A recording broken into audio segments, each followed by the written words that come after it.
อันไม่มีพระเดชพระคุณหลวงปู่พระเทพโกศล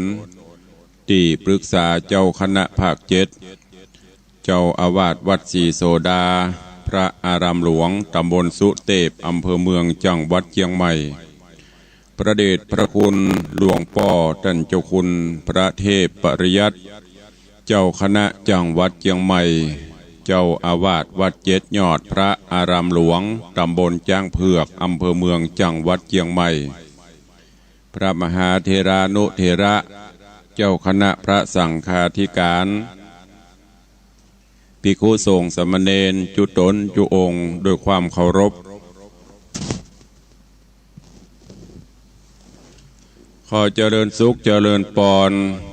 ญาติโยมศรัทธาสาธุชนติ่นจองห้องวัดจุหนุ่มเท่าใจยิงขอน้อมต้อนรับทุกท่านเข้าสู่รายการมรดกธรรมกับเมืองทางสถานีวิทยุกระจายเสียงพระพุทธศาสนาแห่งชาติและสังคมคลื่นเพื่อการศึกษาพระพุทธศาสนาและวัฒนธรรม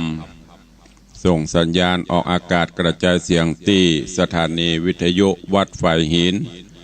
ตำบลสุเทพอำเภอเมืองจังหวัดเชียงใหม่ในระบบคลื่นความถี่ FM 104.50 เมกะเฮิรตซ์สถานีวิทยุวัดหนองกายตำบลสันปะยางอำเภอแม่แตงจังหวัดเชียงใหม่ส่งสัญญาณกระจายเสียงในระบบคลื่นความถี่ FM 99.75 102.0 และ 89.25 เมกะเฮิรตซ์สถานีวิทยุบริการสาธารณะวิทยุ CM77 วิทยุอินเทอร์เน็ตล้านนา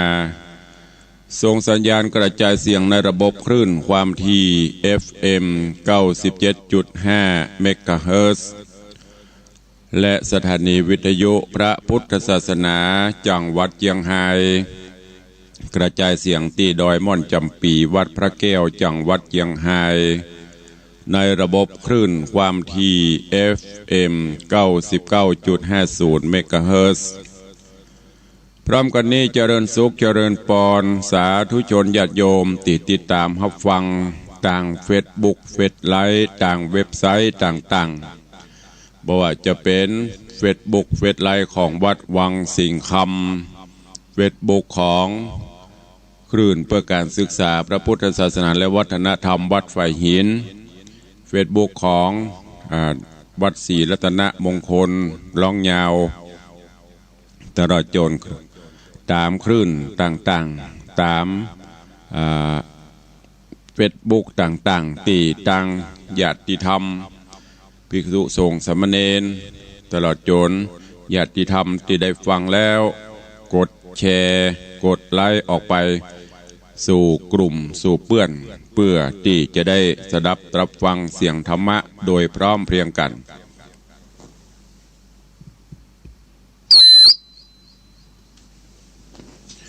รายการนี้ดำเนินโดยอัตมภาพพระครูวิสิตศรีลาภรณ์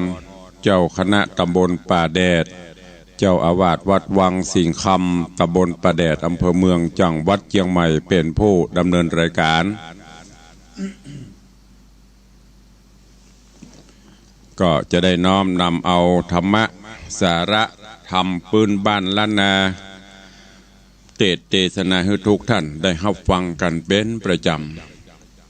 เวลาขณะนี้6 โมงป่ายแล้วเนอะไผ่ยังบัดตื่นยังบัดลุกเตื้อก็ตื่นกันได้ลุกกันได้แล้วเนอะแสงเงินแสงทองจับขอบฟ้ารุ่งอรุณวันใหม่มาถึงแล้วเป่งลึเป่งลึงเนอะนกหนูกาไก่ลงจากกรจากหางออกแสวงหากินแล้วหมู่เฮาเจ้าข้ามนุษย์เดินดินตื่นกันได้แล้วยกเว้นพี่น้องที่ทำการทำงานภาคค่ำภาคคืนก็อาจจะปิกมาพักผ่อนแต่ท่านที่ยังงานภาคกลางวันก็ลุกกันได้แล้วเนอะลุกมาอาบน้ำอาบท่าชำระร่างกายไหว้พระนบธรรมเตรียมพร้อมทั้งกายและใจเพื่อที่จะปฏิบัติ ภาระหน้าที่กิจการต่างๆในรอบวัน ก็ขอให้วันนี้เป็นวันแห่งความสุขของทุกท่านช่วงนี้อากาศก็จะอบอ้าวเนาะ2 วัน 3 วันนี่อากาศอบอ้าวบางทีก็อาจจะมีฝนดังที่เปิ้นพยากรณ์ว่าจะมีฝนถล่มอีหรอแต่มันจะถล่มตอนใดก็บอกว่าเนอะทั่วทุกภาคตั้งแต่วันที่27ถึง30นี่เปิ้นว่าความร้อนอบอ้าวจะมาก่อนฝนความลำบากยากจนจะมาก่อนความสุขถ้ามันฮ้อนจะอีนี่มันตึงตกแต่จะตกเวลาใดแล้วก็ช่วงนี้มันจะมาพร้อมกันตึงฝนตึงลมเพราะสภาพระบบต่างๆระบบนิเวศระบบธรณีวิทยามันเปลี่ยนแปลงไปดังที่ได้เคยอู้กับญาติโยมเมื่อก่อนฝนตกมาจะหนาวจะเย็นตกสัก5-25นี่เย็นนะหัวแม่มือเหี่ยวยบเงียบหรือบ้านก็ตุ้มพัดตวบขี้แงกันประเดี๋ยวนี้ตกทั้งก็ยังฮ้อนอยู่เพราะว่ามันเป็นป่าคอนกรีตกันไปนักฝนตกลงมาน้ำไม่ได้ลงสู่พื้นดินชะล้างไหลไปที่อื่นทั้งหมดพอฝนตกแล้วสกรรมแห้งแกกแดกดินแบบเปียดินแบบจุ่มน้ำเป็นไปตามสภาวะการโลกเป็นไปตามการเวลากูเตือนในฝนตกมันจะแจ๊ะแมะเดี๋ยวนี้แบบแจ๊ะมาแมะละมีกาคอนกรีตมีกาตัวนอนมดดีอย่างเสียอย่างก็ต้องยอมจะให้มันดีตือมดก็ไม่ได้นี่เป็นไปตามสภาวะการแต่จะได้ก็ตามหมู่เฮาเจ้าข้าทั้งหลายก็โดยเฉพาะในด้านจิตหรือพญาจิตราชเฮาก็จะไปละศีลธรรมกรรมฐานนำศีลนำธรรมศีล5ศีล8เพื่อโกดแขวดไว้กับตนกับตัวเอามาปฏิบัติถ้าคนเฮาเปลี่ยนแปลงไปตัวโลกโวยลำไปอันนั้นแหละหายนะยิ่งจะมาโวยจิตใจเหินห่างจากศีลจากธรรมบ่น้อมนำเอาหลักศีลหลักธรรมข้อวัดปฏิบัติกำแนะนำพร่ำสอนตั้งแต่บรรพชนบรรพบุรุษเฮาได้แนะนำมาปากันละเลยปากันบสนใจสิ่งที่ดีไปเอาสิ่งที่บดีเข้ามานักกว่าสิ่งดีความสงบสุขก็จะบ่มี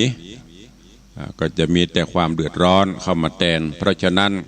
เราได้ฟังน้ำฟังธรรมได้ฟังสาระต่างๆจากครูบาอาจารย์พระเจ้าประสงค์นักจัดรายการได้นำมาอู้มาจ้ามาเล่ามาเทศ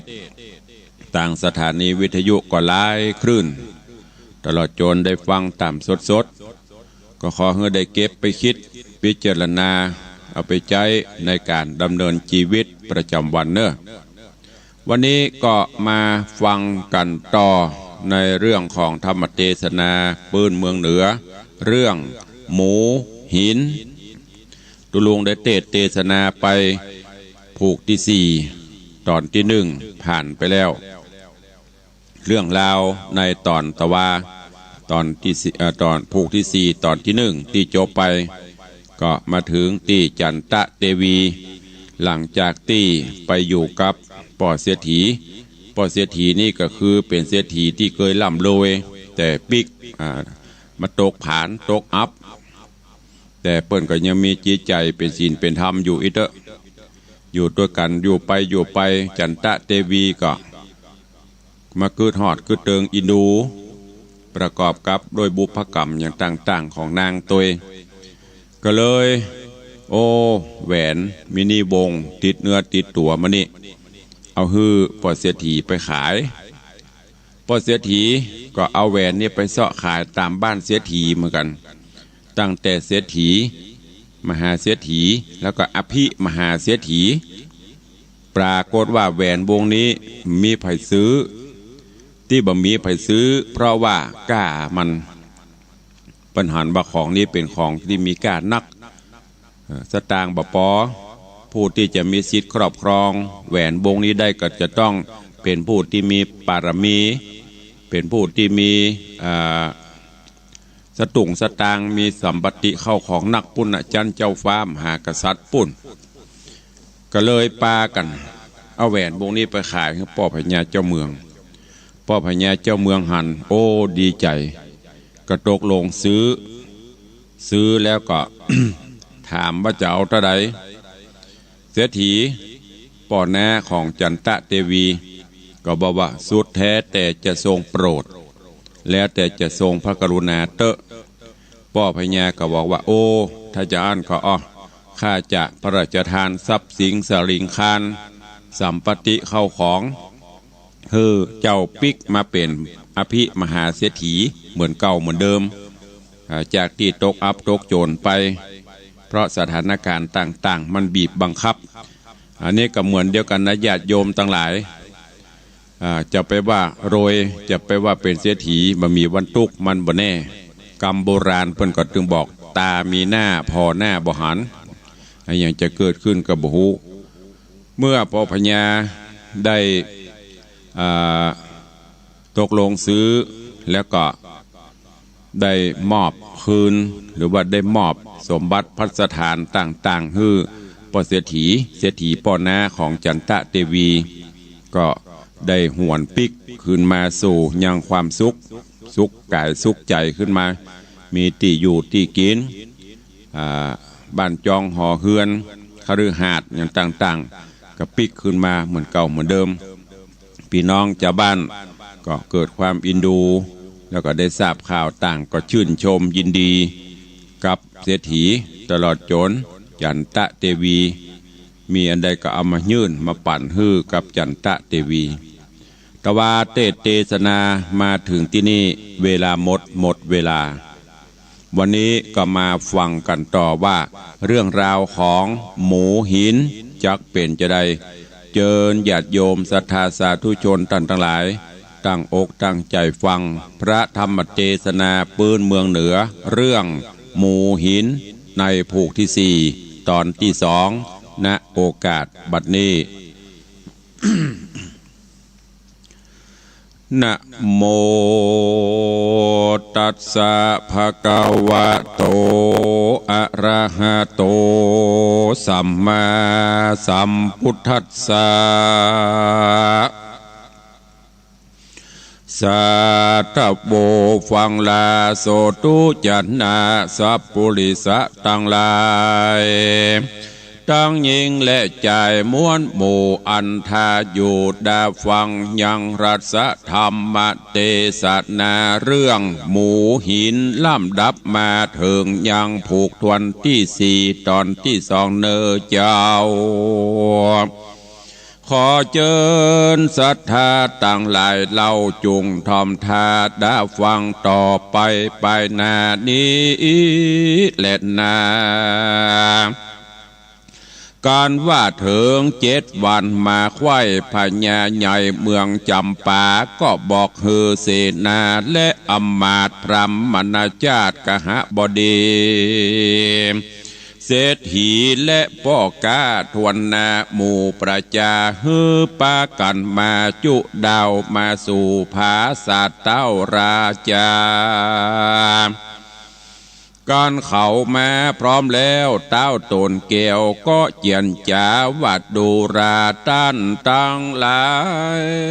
มวลโมจงตั้งนาโยดาฟังวันนี้เฮาจักทูลขวัญเศรษฐีเท่าฮือได้เป็นเศรษฐีเก่าเหมือนปางหลังเหตุมันเอาแหวนคำลามเลิศเกี้ยวผาเสดกากวนเมืองมาฮือพระบุญเรืองกูราชกูจริงประสาทฮือเป็นดีและว่าอ่านแล้วเต้าก็เฮเสนาเก่ารีบแต่งเครื่องเข้าทูลขวัญตามโบราณแต่ก่อนบ่เฮพรสักอ่านการเสนาแต่งแล้วเต้าตนเกี่ยวก็อภิเษกเศรษฐีว่าฮือมีสลีตีขาเตียงเต้าต่างลูกเต้าและเมียตน อย่ากังวลเดือดใหม่อย่าเจ็บไข้หนาวในหือมีใจใสสะอาดพญาตอย่ามาต้องในแห่งห้องสันดานจงสุกบานเตี้ยงเต้าอย่ารีบเข้าสู่มรณะแดดเตอะแล้วก็เบิกบายรายสีใส่ชื่อว่าเศรษฐีแสงแปงก้าก็มีหันเล่นน้ำอันสองปู่ย่าก็ได้เป็นดีกับเทวีลูกเต่าบ่โศกเศร้าซองเครื่องคิดนางจันทะเทวีนอไทยมีข้าใจมาอยู่รุมราบ่โศกาเดือดใหม่เป็นดังใดอยู่เมืองหลังวันนั้นแลอันว่าพญาจำปาเต้าก็บ่มีบุตา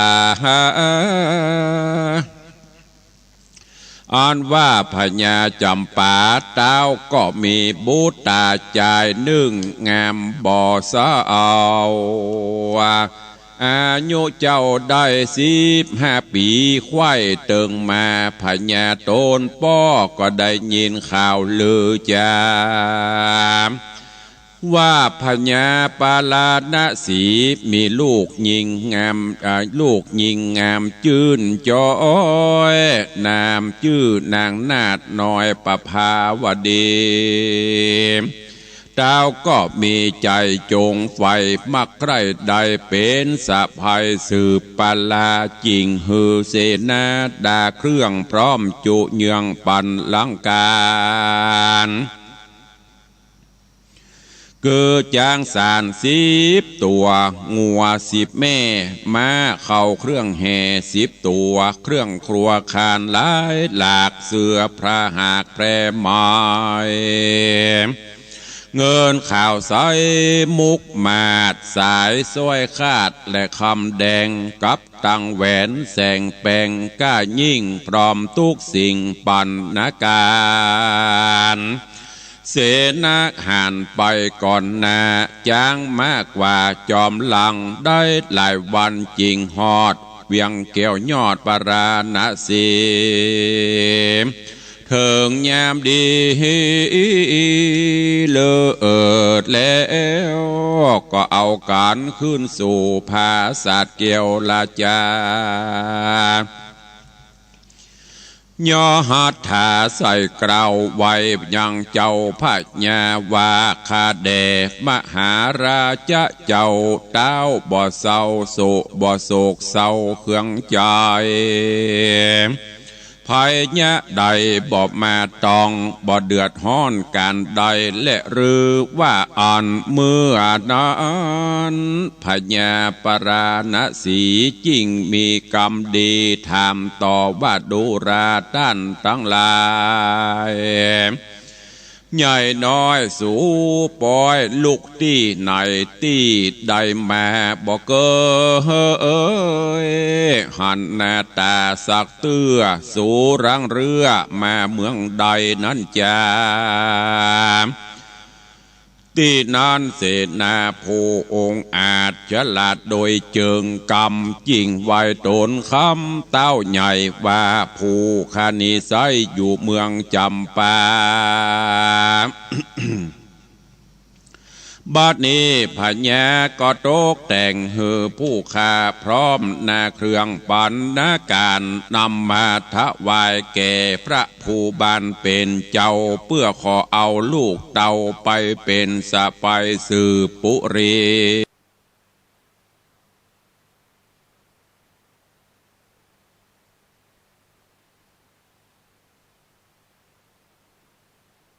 เต่าไปเป็นสะไปสืบปุรีเต่าไปเป็นสะไปสืบปุรี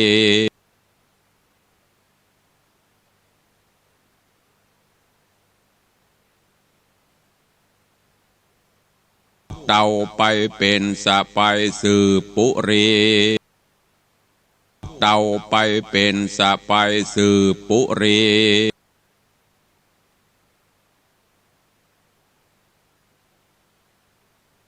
บอกขัดขวางส่วนเครื่องปันนาการมวลมากกูหากจักหับไว้เพื่อบ่ฮือสู่ได้เสียขวัญเมื่อปลายลุนนางใหญ่สู่เตี้ยงใดปอสงสัยจะแลตันเฮย ว่าอ่านแล้วเต้าตนเกี่ยวภาพเวียงใจก็หือนางในแม่เก่าตกแต่งเขาน้ำอาหารของส้มหวานพร้อมมาพร่ำพร้อมแต่งแล้วน้อมนำมา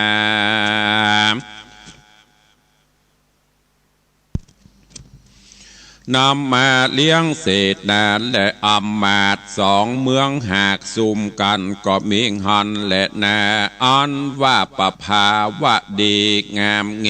ก็มานั่งต่อหน้ากับแม่กาบอย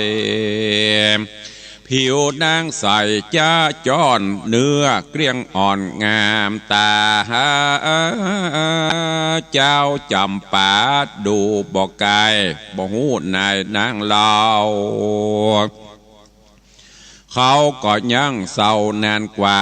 นับบัดใด7 วันจริงเอากันลงต้ากว่าจอมป้อกาสะเปามา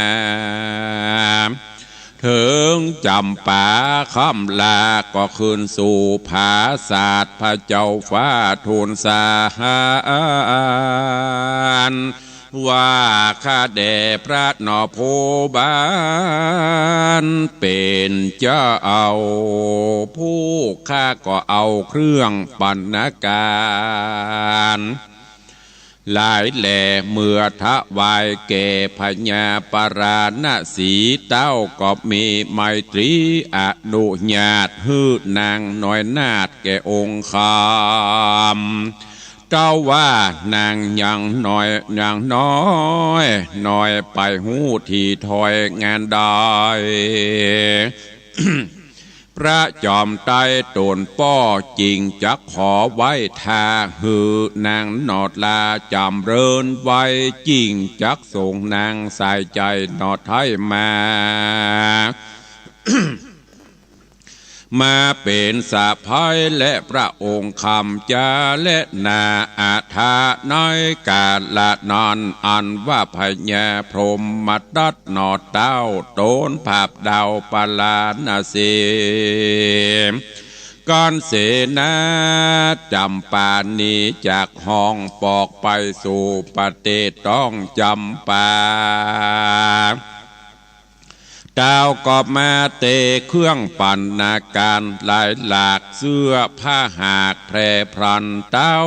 ก็หันใส่แหวนแปงก้าอันเป็นของนางนลาจันตะเทวีจำได้ดีบ่แผกเต้าก็อกแตกให้กลางหอเสนาปอสะดุงแตกตื่นฟุ้งเล่นมหาถามว่าข้าแด่พระบาทไทยเหตุใดปล่อยมาห้องให้นั้นจาว่าอันเมื่อนานปัญญาจริงกล่าวว่าดูราเสนาเฮ้ยมวลหมู่กูนี้ได้หันแหวนเก้าแห่งนางนอดเนาจันตะเทวีกูมีใจกิ่งหอยเกิดถึงนางนาดน้อยกับสองกุมารมาเย็นผ่านร้องไห้เปื้อเหตุเปื้ออีบาปใบกาไว้กับคนในใจหยาบคือสุทธะและสุนันตะอำมาตย์สองคนเขาแม่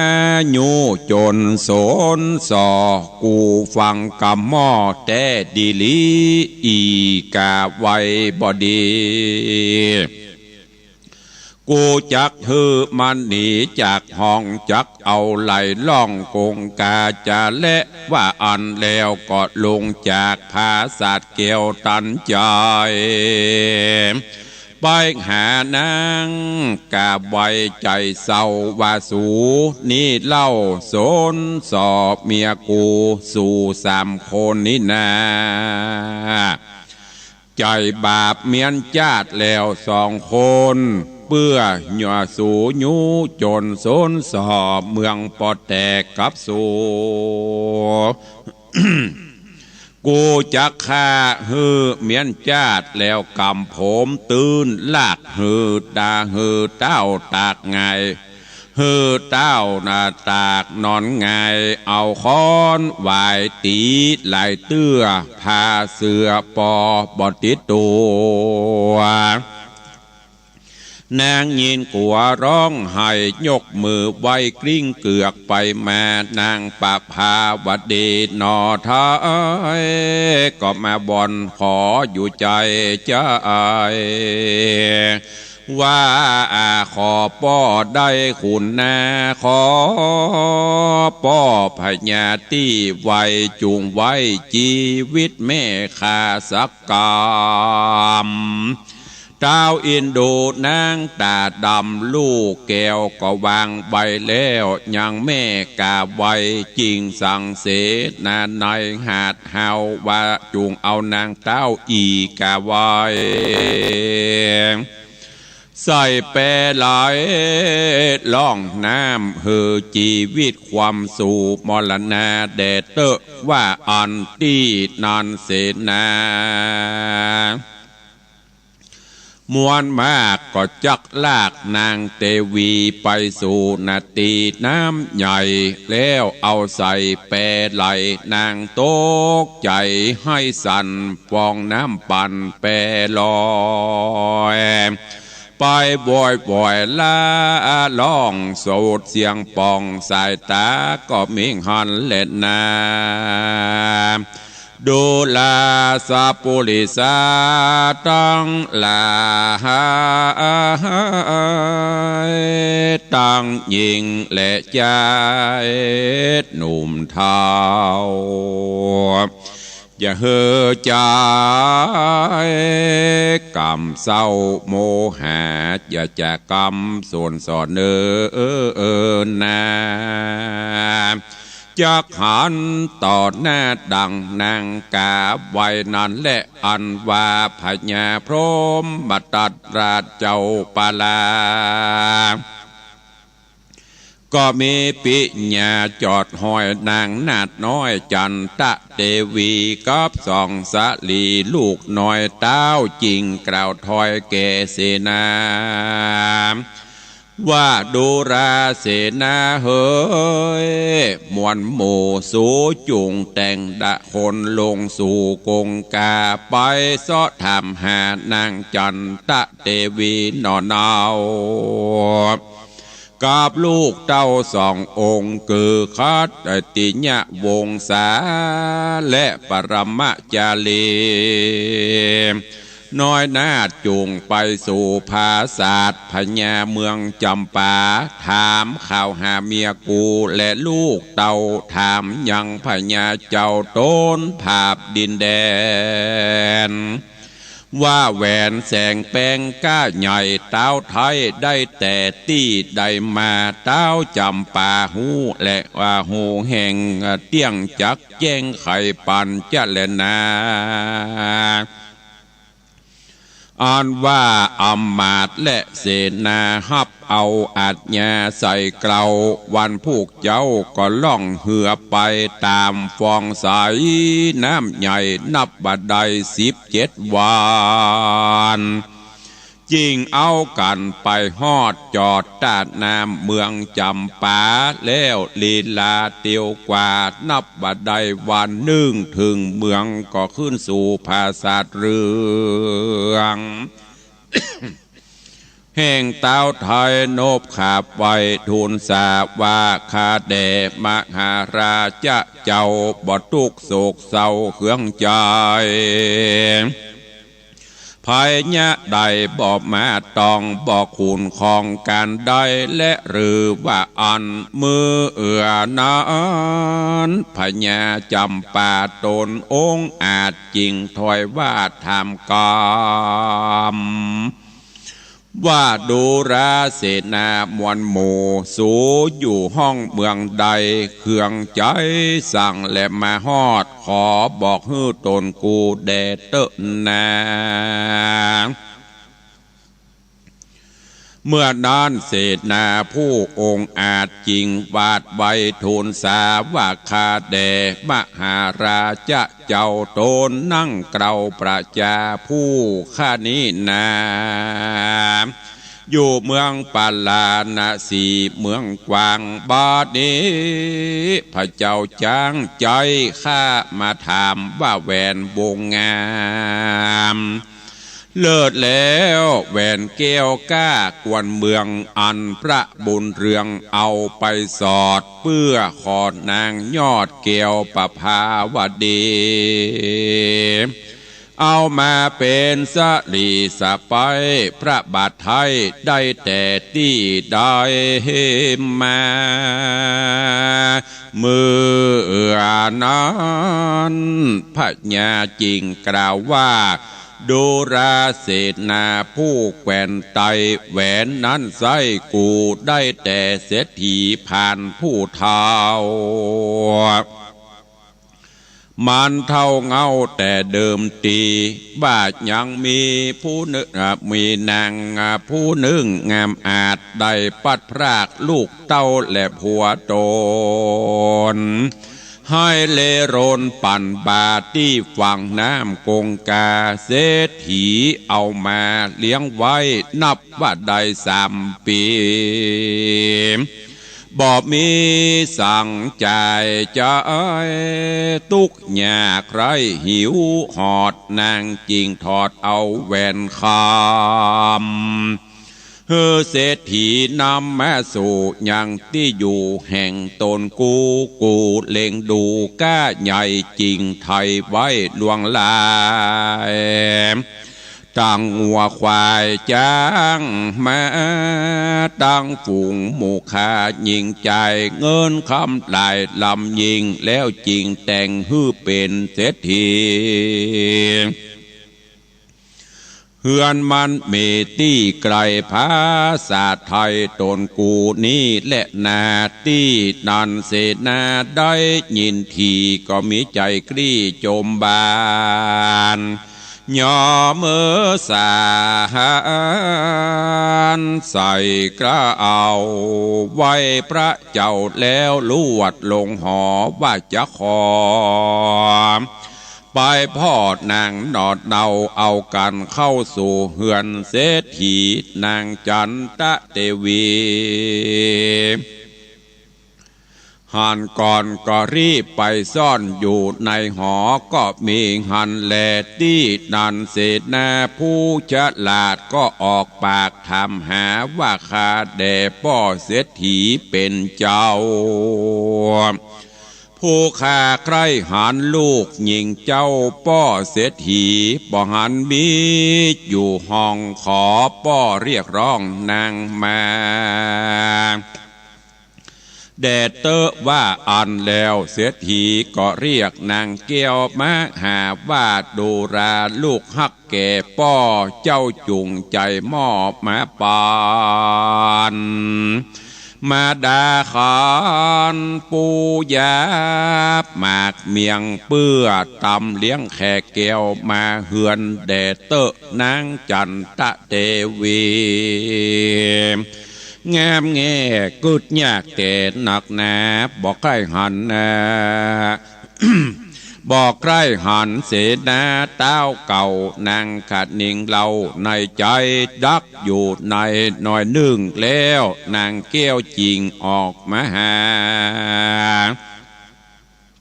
เสนาหันบอกกราดก็โกมขาบใบกอดตีนนางร่ำบอนครางจะใจพ่องก็ยอคันดอกไม้เตียนคำ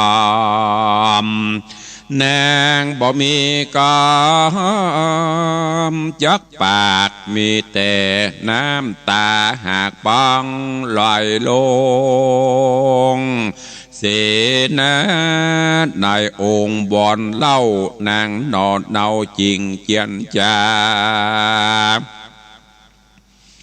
ว่าโดราเสนาเหยม้วนหมู่กูจักอยู่กับป้อเศรษฐีปาลาณสีเมืองใหญ่ก็บ่ภัยบ่ไฟปอสองพญาของสูนั่นแบบใบเอากูใส่แปรไหลซองใส่ใจลูกแก้วก็ปัดพรากแล้วบ่หูต่างใดก็มาเจ็บใจขนาดสู่จุงเอากันกลาดกลาเมืองเดเตอร์อันว่าเสนาและอำมาตย์ก็บ่อาจจักอยู่ได้จริงไว้นางแล้วสั่งอำลาบอกเมื่อหาเขตห้องปฏิต้องปาราณสีแล้วลีลาขึ้นสู่ที่อยู่เต้าหอคำบอกยังกำแก่เจ้าว่าข้าได้หันนอดเนาแม่เตวีอยู่กับเศรษฐีปู่เฒ่านางได้เป็นเจ้าแก่เงินคำสำร้านดีบอกขาดเหมือนอยู่ภาษาเมืองเฮาส่วนสองปิ้งเป่าลูกแก้วปัดพรากแล้วบ่หูอยู่ต่างใดนางมีใจกึดฮอดยังสองยอดบุตตาร่ำบอนหาจะใจนางก็มาร้องไห้จุวานผู้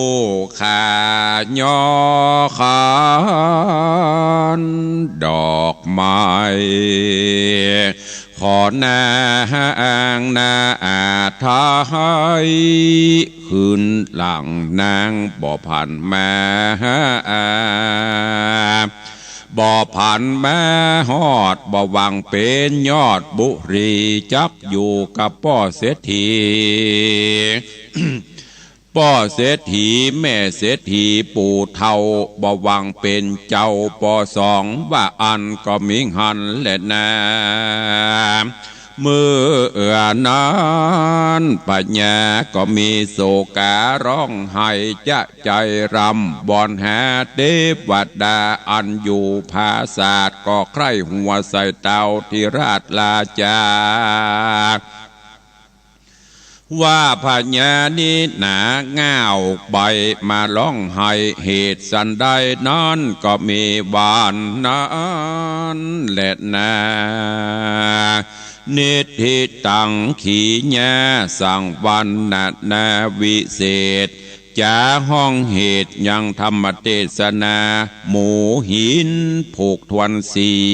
ดาเติงที่ดีฟังนิยายยังบอดน้อยจุงปากันก้อยฟังไปผูกนี้ไขเต้าอีเต้านี้ก่อนเลยนะ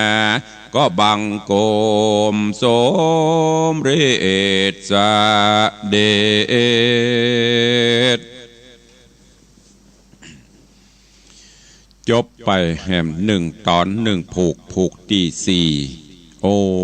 ฟังเรื่องราวก็เศร้าโศกาอาดูลเนาะญาติโยมทั้งหลายตอนนี้จันตะเทวีหลังจากที่เอาแหวนฮือป่อเศรษฐีป่อนะหรือว่าป่อผู้มีพระคุณที่จุบเลี้ยงเอาไปเสาะขายป่อเศรษฐีเอาแหวนนี้ไปขายพญาเจ้าเมืองจำปาพญารับซื้อแล้วก็แต่งตั้งพระราชทานทรัพย์สินสลิงคารข้าทาสจะบริพารฮือคืนกับป่อเศรษฐีก็ได้ปิกมาเป็นอภิมหาเศรษฐีตามเก่าตามเดิมส่วนพญาเจ้าเมืองจำปาก็หูว่าลูกสาวพญาเจ้าเมืองพมตัดเมืองปราณสีประภาวดีงามก็เลยมีใจเขาได้มาฮือลูกตัวเก่าเพื่อจะได้สืบบ้านแตนเมืองก็โตกแต่งดาวัตถุประทานเครื่องต่างๆนานาแก้วแหวนเงินทองเสื้อผ้าอาภรณ์พร้อมกับแหวนที่ซื้อจากเศรษฐีเนี่ยก็เอาใส่ไปเป็นเครื่องบรรณาการแล้วก็ฮือเสนาอมาตย์นำปลาไปกราบทูลส่งถึงเมืองปราณสีก็ปรากฏว่าป่อพญาพมตัดหันว่าโอ้ลูกสาว ลูกที่เกิดกับกาบไว้น่ะยังหนุ่มยังแน่นยังหนุ่มน้อยอยู่บ่ฮือเตื้อแต่จะฮับเครื่องบรรณาการไปเนี้ยรอฮือใหญ่แหมซะหน่อยก็จะพระราชทานยกฮือไปอยู่ด้วยกันเป็นเนื้อทองแผ่นเดียวกันเมื่อเป็นเจอีเสนาอมาตย์เมืองจำปากับปิกพอเปิ้นปิกพญาพมตัดก็มาเตพอกะเตพอห่อของเครื่องบรรณาการว่ามีอย่างพ่องจ้าตีเขาเอามายื่นบรรณาการมอบถวายเตพอสปะจนไปหันใส่แหวนตีอันเป็นแหวนของ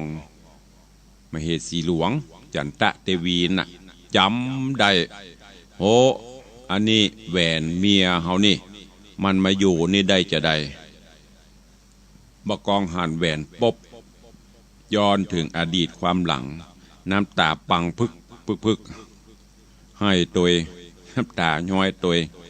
เสนาอมาตย์ทั้งหลายที่อยู่ที่หันก็หันนะโอ้อันอย่างป้อพญาพ่อตัวพ่อของมูนี้แล้วก็อย่างมาให้ตัวก็กราบทูลถามไว้สาบัดเจ้าป้อพญา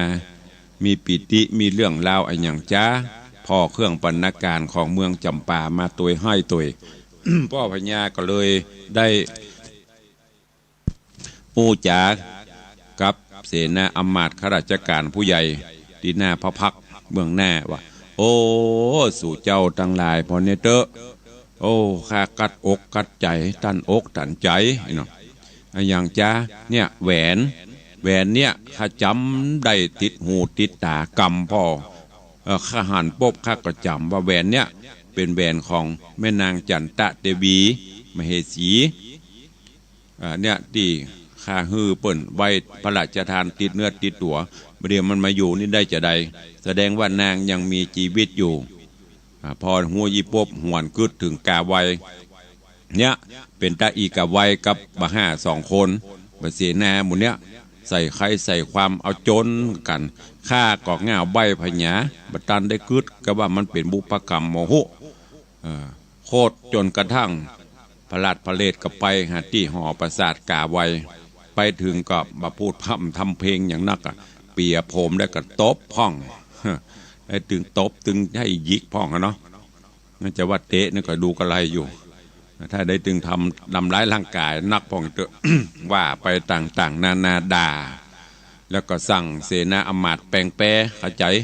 จ้าอีนี่ไหลน้ำเนี่ยกำมันเนี่ยยุยงปุกปั่นฆ่าพิษลูกพิษเมียฆ่าปัดเหเลลนไปเลยโอ้บ่เอาละอีมุนิบดีเลี้ยงไปสั่งจุดสุดท้ายก็ฮือเสนาอมาตย์เอากาไว้ใส่แปรไหลน้ำแล้วก็ มาบอกฮือเสนาอมาตย์ทั้งหลายว่าสู่เหยสู่ลองไปลอไปสืบเสาะแสวงหาที่เมืองจำปาลอไปกราบทูลถามป้อพญาเมืองจำปาโลว่าแหวนเนี่ยท่านได้แต่ใดมาอีหรอได้ที่ไหนมาไผเอามาฮือจะได้เสนาอมาตย์ก็ห้างจ้างห้างม้าอย่างปากันไปเตรียมเสบียงไปได้หลายวันนะแกจนไปถึงเมืองจำปาไปจอดไปพักแล้วก็ขึ้นกราบทูลไปถวายตัวกราบทูลถามเรื่องราวป้อพญาเมืองจำปาก็เล่าเรื่องราวต่างๆที่ได้แหวนจากเนี้ยมาให้ฟังเสนาอมาตย์ก็โอ้ไข่หันว่าเจ้าของแหวนนี่เป็นไผป้อพญาเมืองจำปาก็ไปพอแล้วบัดใจไก่รู้อยู่เนี่ยใกล้ๆปราสาทใกล้วิมานของข้าเนี่ยเขาก็ปาผันไปพอไปปรากฏว่าแม่นางจันตะเทวีสัตตาหันใส่ก่อนมอบมาฮือหันถ้าจะลำคาญถ้าจะก่ายจะแกน มอบก่อนแล้วก็มูนี่ก็ขึ้นไปหาเสียถีก็อู้จาสนทนาตามภาษาผู้ดีเนาะแล้วก็ห้องจันตะเทวีมาดาต้อนรับมีน้ำมีอย่างมาต้อนรับนางก็คือยากจะมาแต่ก็เอาต้องมาพอมาถึงออกมาประเจิญหน้ากันปบเสนาอมาตย์หันปั๊บปอดโทคนคิงลุกโดยบุญบารมีเก่าเปิ่นป้ากันฟังก้มกราบตีนนะนางก็โอ้ตกใจนางก็หัวปนห้องอย่างให้เตอะเพราะว่า มันเปื้อนมันเฮามาปบมาปะกันเนาะความพัดพราก แล้วก็อู้ก็จากันเสนาอำมาตย์กราบทูลเจิญปิกแม่นางจันตะเตเวโอ้ข้าบ่ปิกละบ่ปรารถนาไปเป็นมเหสีมเหเสออย่างละอยู่กับพ่อเสียทีข้าก็สบายละไปสู่ขับปิกไปเตอะไปบอกของพ่อพญาหน้าเสอะของสู่เหียมหูจะกึดมหูจะหยังเรื่องราวจะเป็นจะได้ก้อยติดตามฟังกันในตอนต่อไปในผูกที่5วันนี้ผูกที่4จบปริปุณนังไป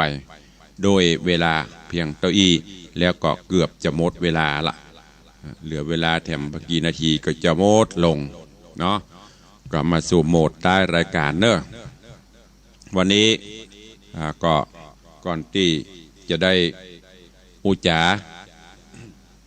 หน้าไม้กันก็ขออนุโมทนาขอบคุณ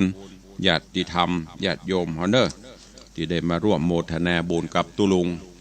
ขอบคุณกับแม่อัมพาเนอะโยมแม่อัมพาเสวยราชบวกเปาโยมแม่ได้โทรศัพท์แจ้งเข้ามาว่าได้โอนปัจจัยมาร่วมโมทนาบุญแล้ว1,000 บาทก็ขออนุโมทนาตัวได้รับไปเรียบร้อยนอกจากนั้นก็ขออนุโมทนาบุญกับโยมแม่เอ้ยเกี่ยวแปลงเนอะโยมแม่เอ้ยเกี่ยวแปลงบ้านสีประดูวันก่อนไปเตะงานศพโยมแม่เอ้ยก็ได้ร่วมโมทนาบุญมาแล้วก็ขอบคุณกับแม่อุ้ยมอนจันดีเจริญตื้อพร้อมลูกหลานเนอะแต่ว่าได้มาร่วมเป็นเจ้าภาพ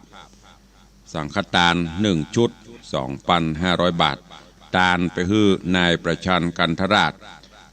นายแก้วตาอินแล้วก็นายวีรพัฒน์สุดใจก็ขออนุโมทนาบุญกับแม่อุ้ยหม่อนตัวเองแล้วก็ยังมีพี่น้องจากบ้านป่าเมือดตะวานี้ก็มาร่วมโมทนาบุญตัวเองแล้วก็มีโยมแม่บุญบดายกระเพาะเปิ้นบ่คือบอกต่อ ก็ได้นำปลาญาติธรรมไปกินไปทานที่วัดสันทรายแล้วก็มาแวะหาขอบคุณด้วยเนอะขอบคุณกับแม่เฒ่าบัวเงินบุญชัยร่วมเป็นเจ้าภาพน้ำดื่ม100 แพ็คก็ขอบคุณกับทุกท่านเข้าสู่หมดท้ายรายการใครจะอู้ใครจะจาใครจะเอ่ยกับตุลุงก็เข้ามาเนอะเข้ามาได้มีอันใดจะสนทนาก็ขอเข้ามาได้ที่0817836540เสียงถ้าจะบ่ค่อยเป่งป้อยจะได้สู่มาเนอะรู้สึกว่าเครื่องทรงมันกับเมินนะแกแล้วก็ละอ่อนพิมพ์เอกสารถ้าไปกำไปอย่างรู้สึกว่าเสียงมันจะก้องซะหน่อยขอบคุณกับยมป่อไพบุญแม่จรูนปกปิงเมืองตัวเนอะป่า5สุเทพยมป่อไพบุญแม่จรูนปกปิงเมืองเปิ่นได้นำเอาดอกอัญชันน้ำตาลเครื่องปรุงเครื่องทำน้ำปะนะมาถวายก็ขออนุโมทนาบุญขอบคุณตัวมีก่อเอ่ยเจ้าวันนี้ไม่มีซักสายหรือว่ายังบัดตื่นยังบรรลุกกันเตื้อหายกันไปในหมดโทรเข้ามาได้กำลังใจซักสาย2 สายเวลาก็ใกล้จะหมดแล้วจะไปลืมเนอะจะไปลืมวันที่22 สิงหาคมเดือนหน้านี้เนอะมีปบปะกันที่วังสิงคำจะเลินปอนแม่นภัสประภาวริศสลวงแม่ลิมว่าจะได้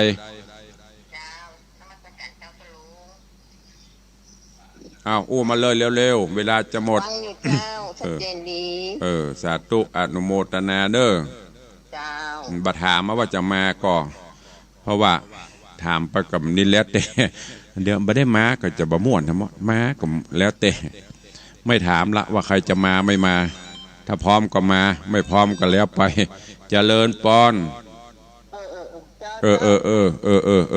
อนทั้งเมื่อวันแรงวันเสาร์น้อยเจ้าอะหยังไผโอนอะหยังก็หัวแล้วน้อยแม่บอก3 รอบรอ ขอบคุณเนอะสาธุเจริญปอนแม่สีนวลหายไปแล้วเข้ามาใหม่เนอะสายมันหลุดแม่สีนวลรันจวนป่าหม้อปะติ้วแกงพอดีอยู่บ้านปะติ้วหมดเสียงมันหลุดไปแล้วเด้อเข้ามาใหม่ขอบคุณทุกเสียงทุกสายวันนี้มีรับมา3 สายใครจะอู้จะเอ่ย กับตัวลุงก็เข้ามาได้เนอะเจริญปอนแม่สีนวล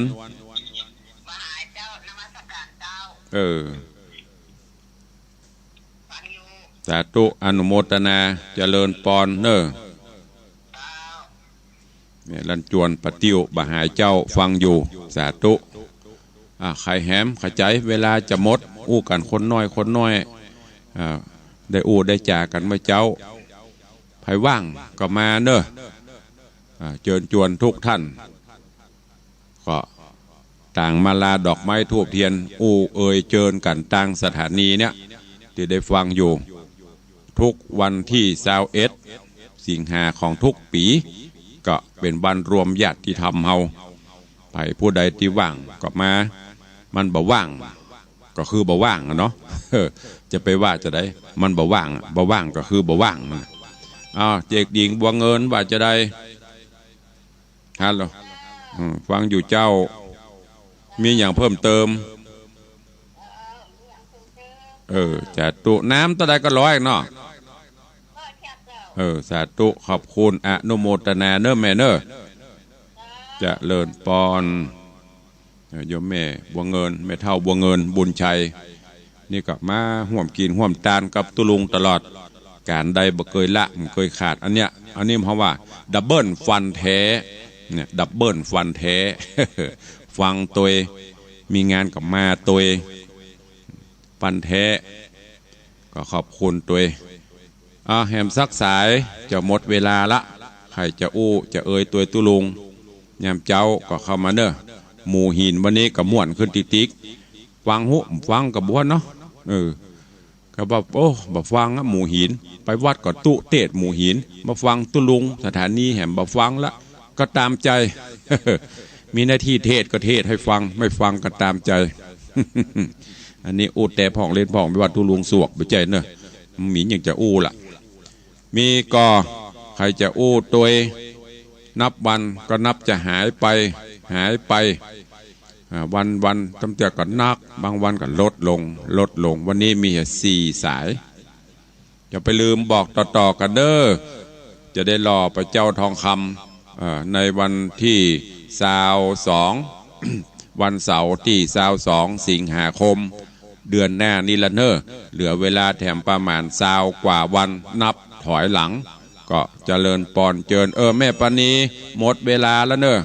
ฟังอยู่เจ้ารายงานตัวเจ้ารับทราบเจ้าแม่ปราณีพยัคฆ์ไคหพลตอนนี้เวลาหมดเวลาตุลุงล่ำลาก่อนก็ขอความสุขสวัสดีจุงบังเกิดมีกับทุกท่านอยู่ดีมีสุขอายุมั่นขวัญยืนเนอะขอให้วันนี้ทุกท่านทำกิจการใดก็ขอให้สำเร็จผลสมมโนรสเหมือนกันจุตนจุองค์จุผู้จุคนจัตตารโอธรรม